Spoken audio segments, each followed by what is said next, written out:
Solutions for when heating chocolate and butter doesn't mix well. Yesterday I tried to make brownies that started out with me having to melt unsweetened chocolate with butter in a frying pan on the stove. This did not work well. The chocolate kind of mixed with the melted butter, but parts of it remained solid.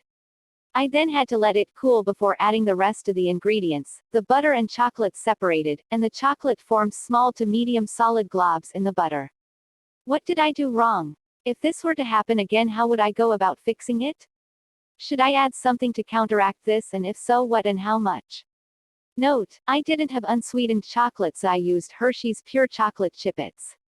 I also used margarine instead of butter but have never had a problem with this substitution before. I can think of at least 3 things that will cause chocolate to seize, which refers to when melted or melting chocolate suddenly becomes hard again, using too high a heat.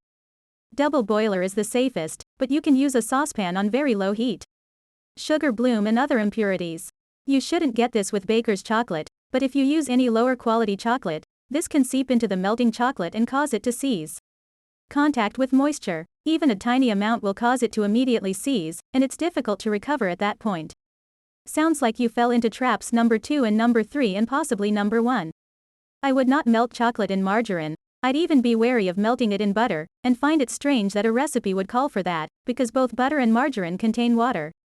Melting chocolate in a liquid can actually help prevent seizing, but you have to use a lot of liquid and the liquid has to be completely melted before you start trying to melt the chocolate. It's better to use something like a vegetable oil which has no water content if this is what you're trying to do. So, in summary, definitely stay away from the margarine. Even if you need to use butter, make sure it's completely melted first and try to use only the fat, clarify it. If you can, melt the chocolate and clarify the butter separately and then whisk them together gradually afterward. Not only will this help to prevent seizing, but if commenter at Rue is correct and the problem isn't one of seizing, this will still help to guarantee that the chocolate melts evenly. Use the best quality chocolate you can find.